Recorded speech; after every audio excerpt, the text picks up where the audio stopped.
I went through a period recently where I really missed one of my exes, or I just like was thinking about them a lot. But I would rather walk around Shanghai barefoot than ever date that man again. Okay? So the fact that I was thinking about him doesn't have to mean anything.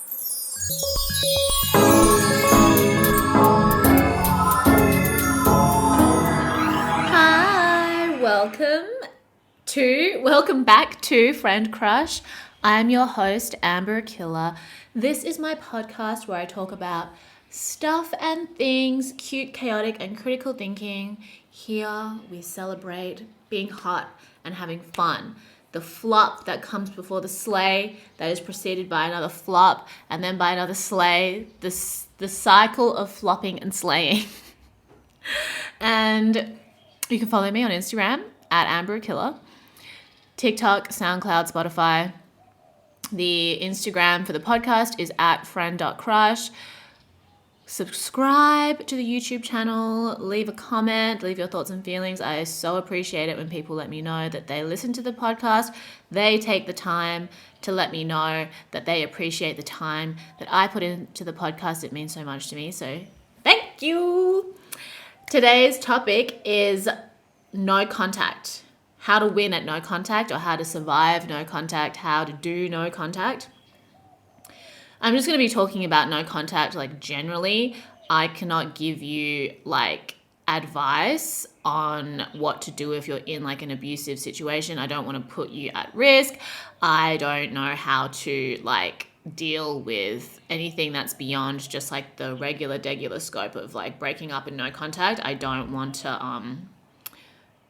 I'm definitely not an expert. I'm just providing my thoughts and feelings based on my experience, based on my observations.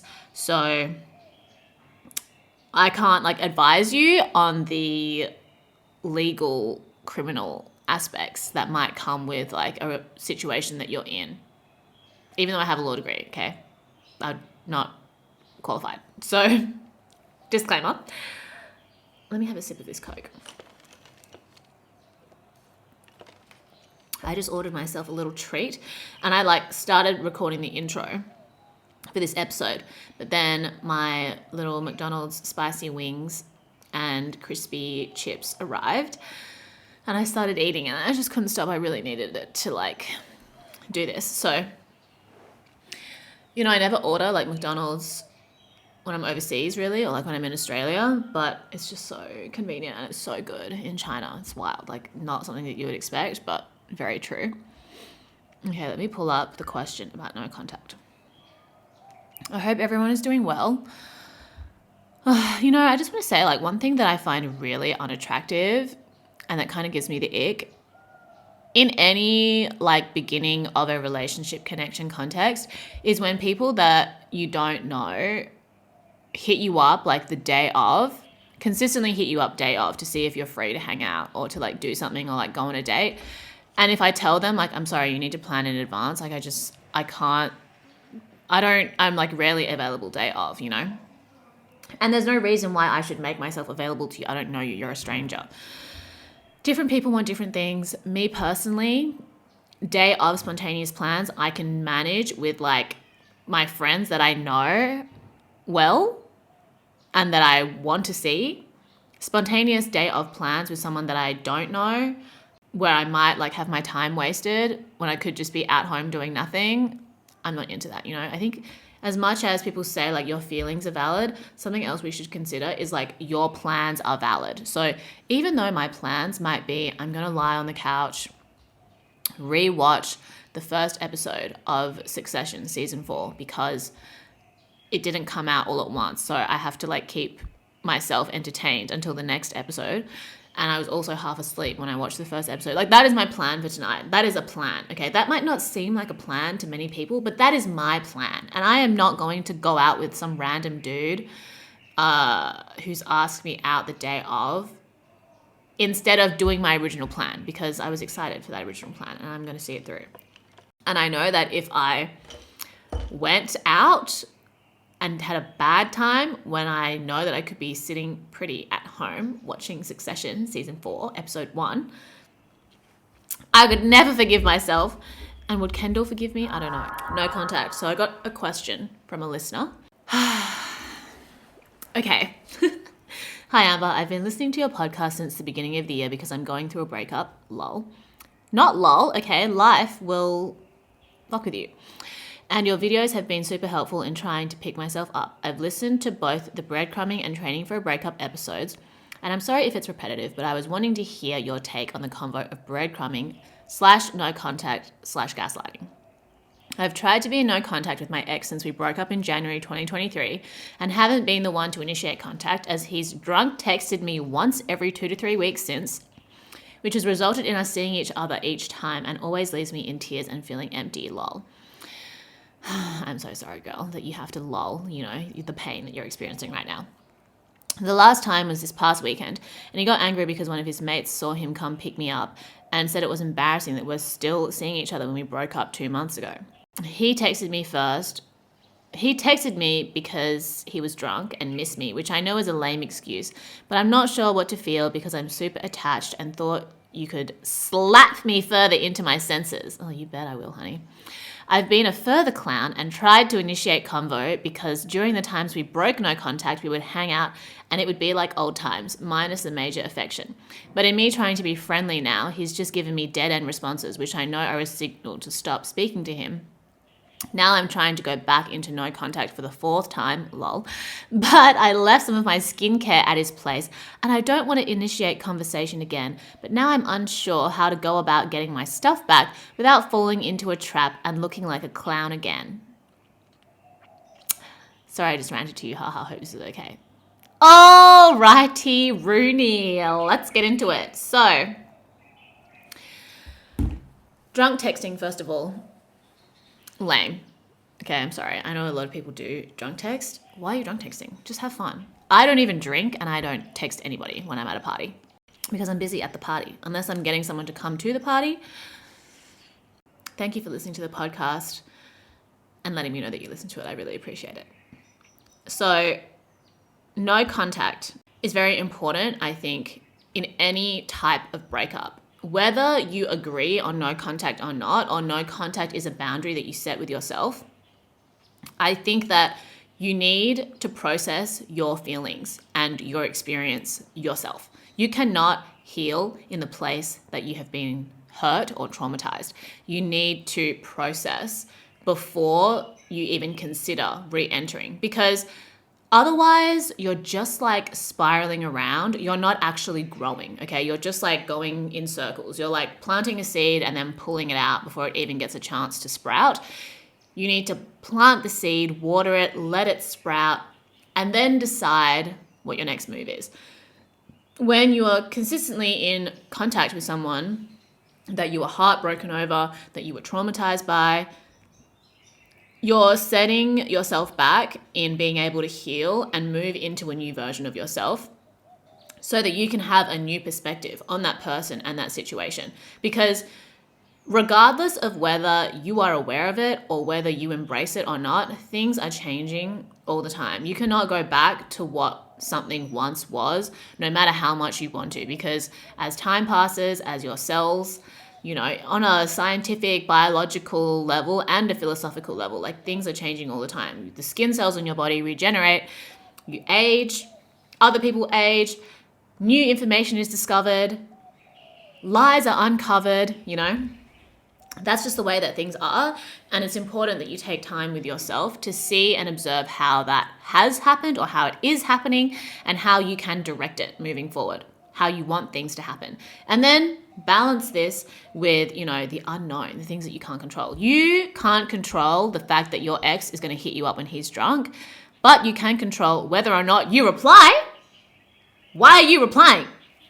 Why are you replying? You know you're a clown for doing so. And yet you keep going to the mirror and putting on your clown makeup. That is a choice. And you need to take time to yourself so that you can create more space between the trigger and the choice that you make, because it can feel like when you're emotionally triggered that you have no choice. He messages you, you have to reply. But if you have taken time to reflect on what it means for you to be able to heal from this and to grow, what it means for you to move on from this relationship or this person, when you've taken that time and you've let yourself sit in the uncomfortable feeling and you've let yourself process it rather than just constantly distract yourself, then when you are triggered, you have more space between the trigger, processing, and then how you respond, whether you respond at all. And not responding when you are triggered and when someone hits you up, that is also a response in and of itself. Doing nothing is still something, okay? And you also need to be able to define that for yourself, because sometimes we think, oh, we have to do something. Sometimes doing nothing is important too. So that's why you have to take time to yourself and you have to insist on no contact for a certain period of time. And I think the period of time is until you feel like the emotional charge when you think about that person is like lessened or like almost at a neutral point,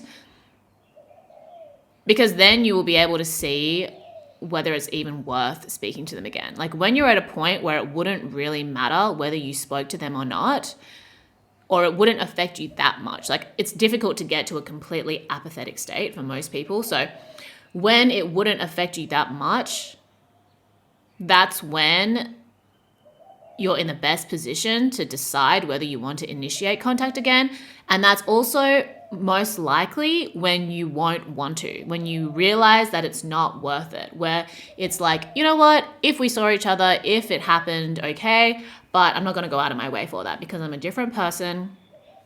I'm removed from that situation now. I've healed and gained perspective on what happened, what it means for me, moving forward. And it's no longer interesting to me, you know? But when you're still stuck in it, when the emotions are still very fresh and very present, you just want to create relief for those feelings that are uncomfortable, and then you will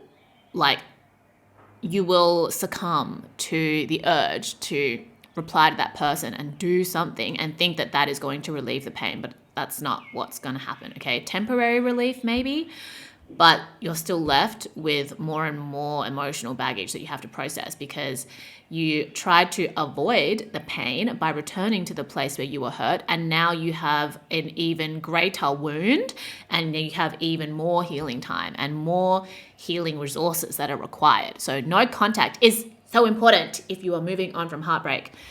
Even if you're like quitting a job, you know, you invested a lot of yourself into this job and it was really hard for you and you experienced a lot of difficulties in that job, leaving that job, like, would you keep going back to that office when you stop getting paid? Would you? I wouldn't. So why do you keep going back to a relationship where you know that you're only going to get hurt? Okay? Like, they have already demonstrated to you up until this point that your well-being is not of interest to them. Them getting their needs met is what is of interest to them. You are a means to their end. And it's okay that you've, gotten off track in your no contact, but tomorrow is a great time to start again in any context. So accept that you weren't able to honor the no contact before. Be self-compassionate.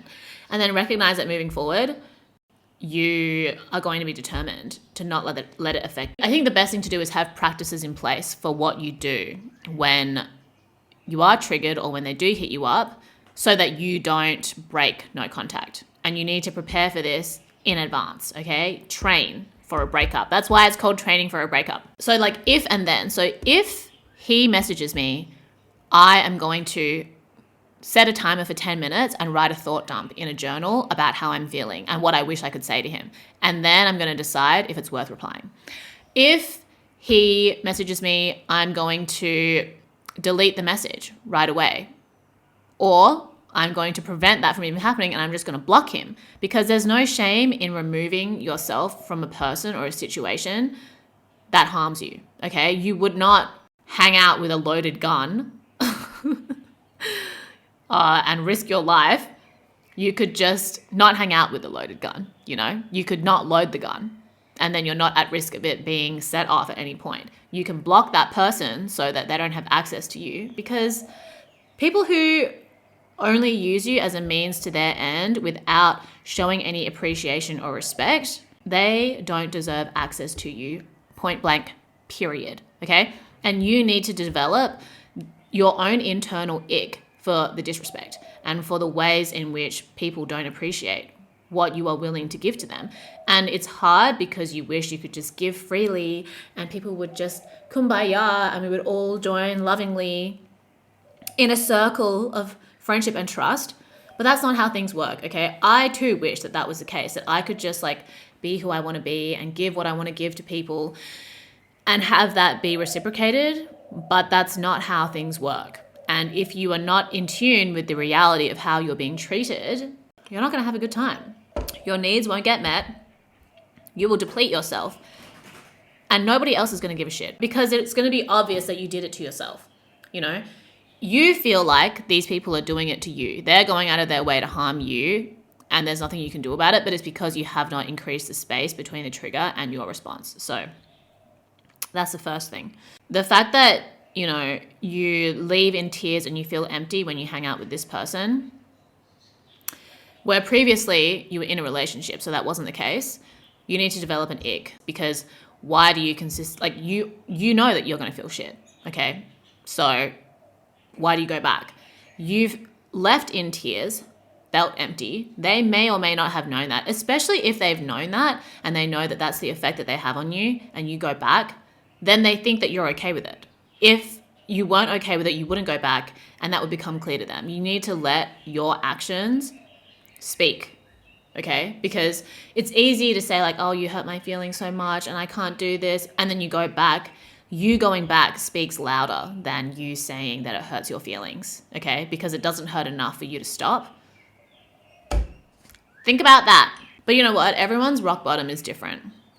And I think the fact that you send me this message is an indication that you're getting there because that means that you've already spoken to like everybody else around you about it and you're not getting any new answers and now you're messaging me. That means that you're ready for change, okay? Because otherwise, at different stages of your life, you have different degrees of like how much you can wonder about what it would have been like if you didn't make this decision that was really difficult for you to make, but you know that you ultimately have to make. Like I was talking to my friend the other day.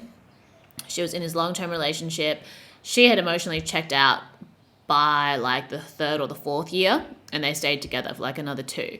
And she said that only when she got to the point where like seeing him like smoking a cigarette on the balcony would trigger the thought of her like pushing him off the balcony and feeling satisfied. Like the presence of him made her was so unbearable to her. And when she realized that she was thinking like that and the idea of him not being in her life and her violently pushing him off a cliff, off a balcony, she was like, oh my God, I'm sick and I need to do something about this. Like that was her rock bottom when she realized that thinking like that was just not acceptable. So she had to take action. Everyone's rock bottom is different. I have a very low threshold for bullshit. You know, I feel like my threshold is too much and other people tell me that it would take them twice as long to make a decision that it takes me only so long to make. And the reason why I think it's effective for me is because, you know, it's like a double-edged sword. Like I tell myself that I'm lazy, which is not always helpful, but I tell myself that I'm lazy in terms of like, I don't want to deal with more shit. I don't like dealing with bullshit because I want to focus on being hot and having fun. This all returns back to the philosophy of being hot and having fun. You need to make yourself like too lazy to deal with more problems. And when you break no contact, you are creating more problems for yourself than you are solving. So I'm too lazy to deal with the emotional fallout of me breaking no contact.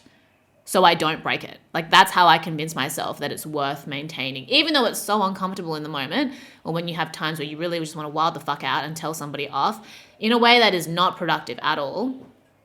You know, it's easier for me to resist that because I'm like, it's a waste of my energy. You're going to give me wrinkles. I don't want to get Botox right now. You know, like this is the mental gymnastics that you need to learn to do. Find something that's like seemingly unrelated to this situation, but is ultimately like for your benefit in some way, something else that you care about, and connect it to that in order to stop yourself from breaking no contact or literally like doing anything that you don't want to be doing because you know that it's bad for you. So it could be like, I want to be hot and have fun. and I want to save money. And in order to be hot and have fun, I want to feel like my time and energy is being spent well so that I can maximize the energy I have to make money and then minimize the amount of money that I'm wasting. And when I reply to this guy and I break no contact, I am getting in the way of my own money because I lose and deplete myself energetically, emotionally for somebody who doesn't appreciate me, doesn't respect me, has demonstrated that over and over again, uses me as a means to an end for him. So I can't break no contact because it's more important for me to be hot and have fun. It's more important for me to make money, save money, spend in a way that is like actually sustainable and fulfilling to me. This is not one of those things. So breaking no contact, that is not an option right now. And you need to find a way to do that for yourself, you know.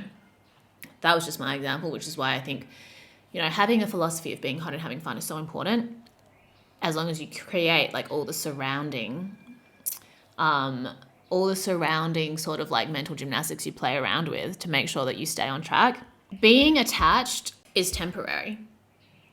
Being attached at some point becomes a choice that you need to manage, okay? Because you are naturally going to create momentum around the different areas that you focus on in your life. If you are focusing on this guy and your relationship to him or the idea of your relationship with him, and it's detrimental to you, then you need to redirect that energy, okay? So if you're directing energy in an area of your life that is beneficial to you, keep doing what you're doing, okay? You can observe and manage that as you go. When you realize that the area that you're dedicating time and energy to is causing detriment and harm to you, you need to pull back, reclaim that energy, like literally imagine yourself like sucking that energy back to yourself and find another channel for it, because it's very difficult to just cut yourself off from something and then just move on with the other things in your life, okay? That energy needs to be directed somewhere else. So just find a hobby,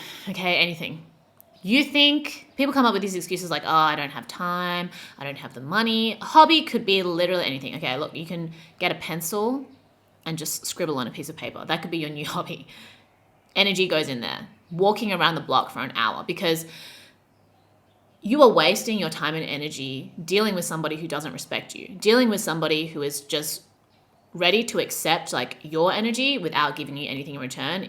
If anything, like taking your energy and then like setting it on fire and like abusing it, that's even worse than if they just like didn't even take it. So your energy needs to be redirected into something else. The energy that you place in this relationship, in the idea of this relationship towards this person, redirect it to something else. Maybe you put a little bit more effort into your work. Maybe you put a bit more effort into your friendships. Maybe you get a new hobby. Maybe you do an extra gym session every week. Do an extra yoga session every week. Again, you need to do like the trigger and then the response sort of gap thing, writing in your death note, in your journal, thought dumping. Even if it's just like, okay, I feel triggered and I want to text someone that I shouldn't be texting and put my phone down, I go and drink a glass of water. That costs $0, okay? And less energy than if you were to reply and then have that like Pandora's box open and then fuck your life up. So it's important that you become aware of how much time and energy you're spending on this attachment. The fact that it's not benefiting you in any way, not contributing to you being hot and having fun, in fact, taking away from it, redirect that energy into something else. The skincare thing, get new skincare, okay? You're trying to go back into no contact for the fourth time. You left some of your skincare at his place.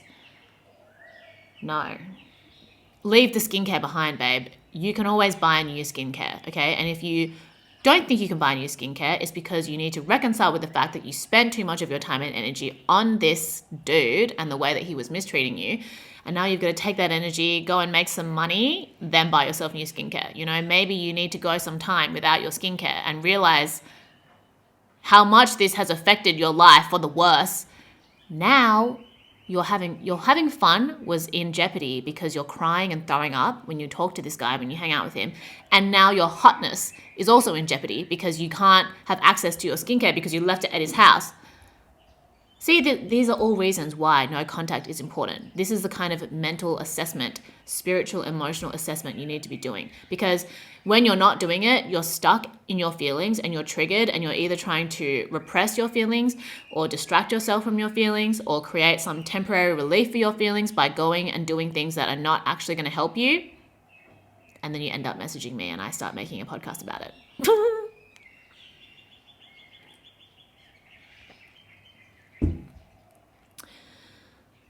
Leave the skincare behind, okay? The skincare, I think it's so important to realize that there are very few things in life that are worth more than your mental peace. And until you have taken the time to figure out what brings you mental peace, what a state of mental peace for you really is, you will forever be stuck in chaos. And each person is going to be different. You know, for some people, mental peace is going to a yoga class. For some people, mental peace is, you know, what they experience at the top of a mountain. Other people, it's listening to music. Some people, it's lying on the couch doing nothing. Some people, it's, you know, feeling like they're making progress in their career, feeling at ease in their friendships. I think all of these things to some degree, like, are going to help you or are a part of like anyone's mental peace. And if you are constantly in a state of distraction and avoidance, you think you are experiencing mental peace, but you've just normalized a state of chaos that is actually detrimental to you and taking away from your ability to be hot and have fun. So learn to sit in uncomfortable feelings because they're not forever. And the more that you run away from them and you try to distract yourself from them, or you try to repress them, or you try to seek healing in the place that you've been hurt, the worse it's going to get, the more shit you're going to have to deal with. The more you try to ignore the fact that your house is a mess, instead of just cleaning it, the messier it will get. The mess compounds, the emotional baggage compounds. You're just going to have to face the fact that it's messy and start cleaning, start processing, instead of running away from it, because it just gets worse. You know, it's like this like sunken cost fallacy. You think that you've spent so much time trying to distract yourself. So if you were to face it now, then all that time you spent distracting yourself is suddenly wasted. But that is not the case, okay? You've suffered for however many days. You don't have to suffer for that number of days plus one. Today is the day you can change that. Tomorrow is the day that you can change that. And, you know, maybe you keep a tally of how many days you go no contact, if that helps you. You can have a little habit tracker, like I mentioned in a previous episode. Sorry, this is a blank piece of paper. Habit tracker. And maybe at the top, it's days of no contact. And every day you want to cross a day off and make sure that you're redirecting the energy that you were spending on that relationship in some other way. And the thing about no contact is that it's normal to miss the person that hurt you or that you were emotionally invested in or that you spent a lot of time with, okay? It's not wrong. It's not bad of you to think about them, to wonder about them, but you don't have to assign meaning to that, you know? Like, I went through a period recently where I really missed one of my exes, or I just like was thinking about them a lot. But I would rather walk around Shanghai barefoot than ever date that man again, okay? So the fact that I was thinking about him doesn't have to mean anything. It's just thoughts. You are actually assigning meaning to your life, whether you are aware of it or not. So you may as well become of the areas in which are important to you and the meaning that you want to create in your life and pursue that, rather than just like willy-nilly letting each thought you have mean something, because that's not the case. Recently, I went through like a really difficult work challenge. And a lot of things happened that were actually out of my control, and I had to decide, and I'm still trying to decide what I'm going to let that mean for me, because it would be easy to play victim or let it completely discourage me and then just like give up. You know, that's kind of like how you feel in the moment. But moving forward, I'm like, okay, well, I need to take this information as it is and then decide how I'm going to, you know, move forward. How am I going to let this define me? What part in the story of my life or my career do I want this to play? And I have to constantly check in with myself when I think about it and ponder these things to decide what that's going to be, rather than just letting the instinctual or the reflexive response define. I get to decide. Thinking about my ex doesn't have to mean anything if I know that being with him doesn't solve any of my problems the way that I, want to delude myself into thinking that it will. It won't. And like accepting that I'm a totally different person to who I was when I dated him. I have no idea what he's doing.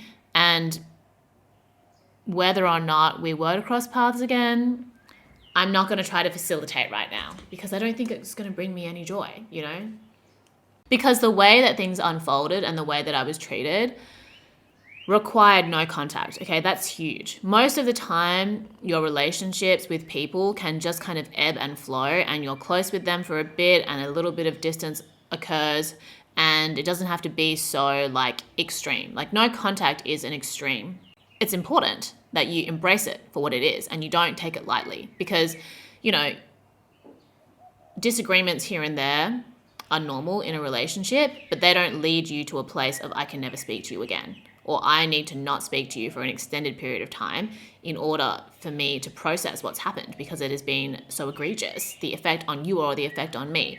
So don't take no contact lightly and think that it's something that you can just enter in and out of. You really have to commit to it. And when I've spoken about it on TikTok before, a lot of people say like the point of no contact is that it's never broken. And I think it just depends case by case. If you were in a really toxic, really terrible situation, of course, contact should not be broken. I think that for most of the time, no contact shouldn't be broken. But, if it's unavoidable that you're in the same place as your ex, you can still be cordial, or you can still manage the situation on a superficial level and then cry about it later and then continue with no contact. I think that very few situations where you've been treated very poorly in a relationship and you can easily repair that. I think in any situation where one or both parties has been so careless in how they behave and created pain on a level that requires no contact, that is not something that's easy to come back from, or it takes time to heal that. So I think you need to set no contact for at least 1 to 2 years before you even consider going back. If it was really bad, some people you can just break up with and be like, yeah, sorry about it. Let's just cool things off for 6 months or whatever and see what the vibe is. And maybe you just, at that point, usually you don't need to speak to each other because what's the point? There's no point in being friends with your exes most of the time. In my opinion, you can be on friendly terms, but they don't have to be your bestie, your best friend, and they don't have to be on your inner circle, especially if you plan on dating other people. Very strange behavior if you ask me, but you know what? Everybody wants different things. It's just my opinion.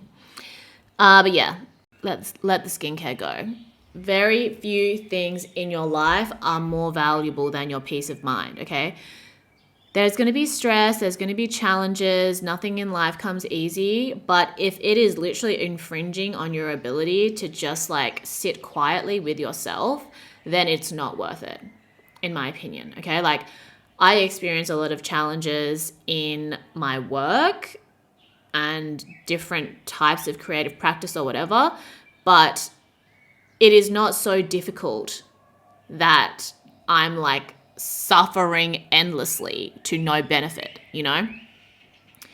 But that is what people are doing when they're breaking no contact with their ex and going back to the place that hurt them and thinking that somehow they're going to heal in that way.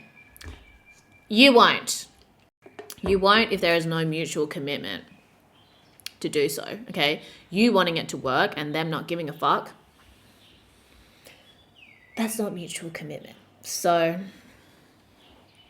those are my thoughts on no contact. You got to a point where you thought about doing no contact for a reason, where doing no contact became essential for you to move on, and you need to honor that. Stop being a clown. Let the skincare go.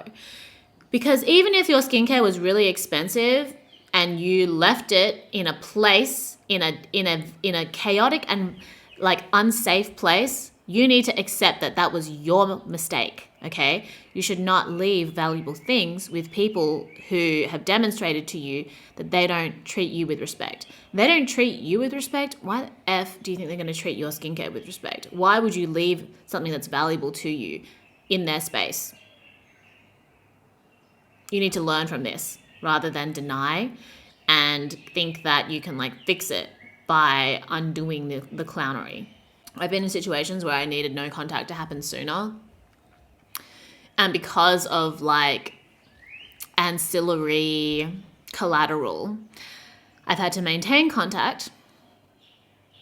When that situation has been dealt with, no contact begins and it's not broken. Of course, you're going to think about someone that's played a part in your life, especially in the most recent past. It doesn't have to mean anything. It doesn't mean that you need to hit them up. It doesn't mean if they hit you up that you need to hit them up back. Move on with your life. Focus on being hot and having fun. Referring to the, I think, habits episode, that was, or like the Q&A episode where I talk about habits. When you've taken the time to really work on yourself and be consistent in building a new habit, in maintaining no contact, you realize and you appreciate how hard that shit is, okay? Very few people are just like easily making big changes in their life, okay? It's hard for a reason.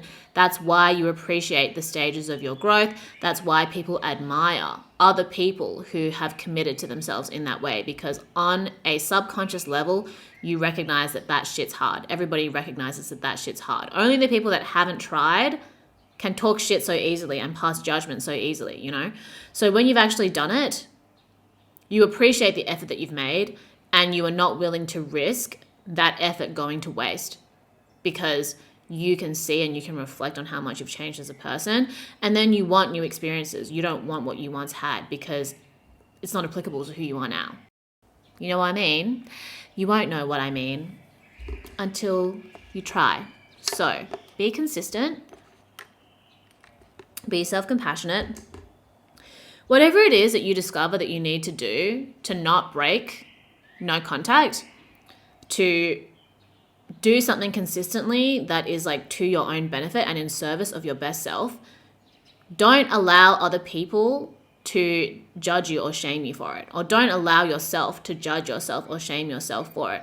Most basic example for me is like thought dumping / journaling. I literally thought that journaling was like so cringe before. I didn't really understand the point of it. I was like, why would I need to write to myself? Or why would I need to like spend time doing that? But it kept coming up as something that is supposed to be beneficial, that I was like, you know what, I'm just going to try it.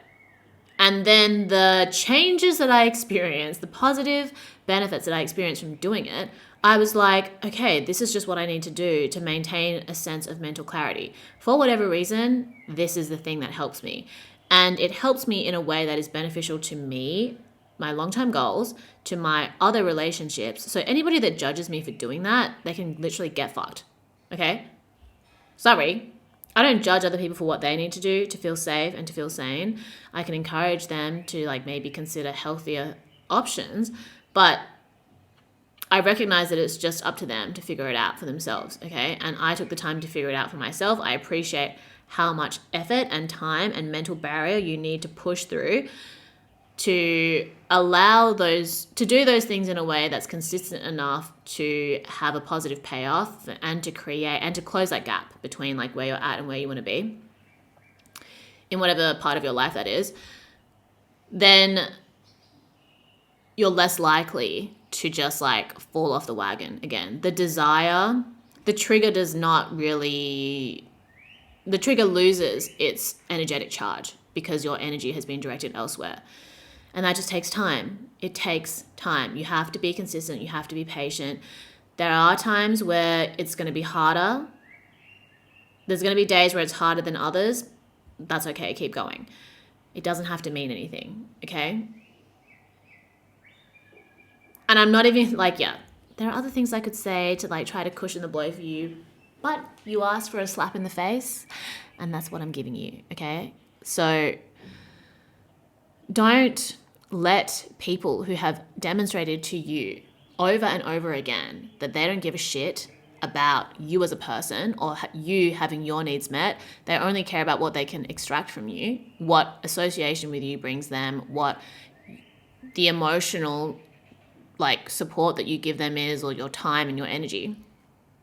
If you don't get anything out of it and you're literally crying and throwing up, metaphorically crying and throwing up, your friends are sick of it, your family's sick of it, your work is suffering, do something about it.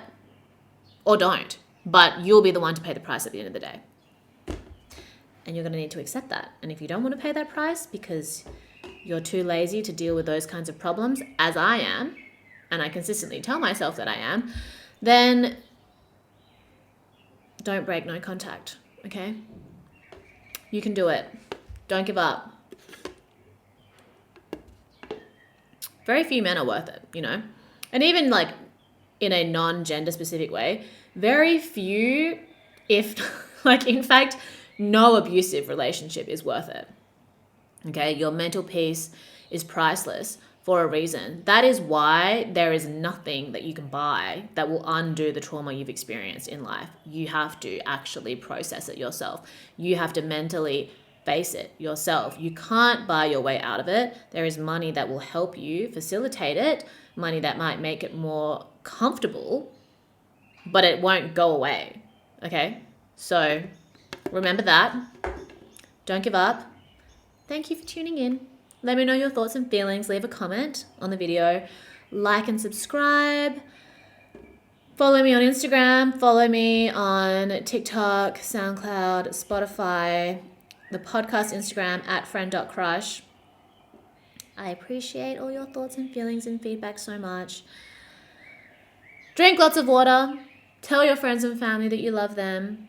Yeah, get, the appreciation, the attachment that you had to this person, direct that to the things in your life that are actually fulfilling to you, that bring you that sense of joy. And then you won't feel like you have to be giving that to that person so much. Stay hot and having fun. I'll speak to you soon. Love you.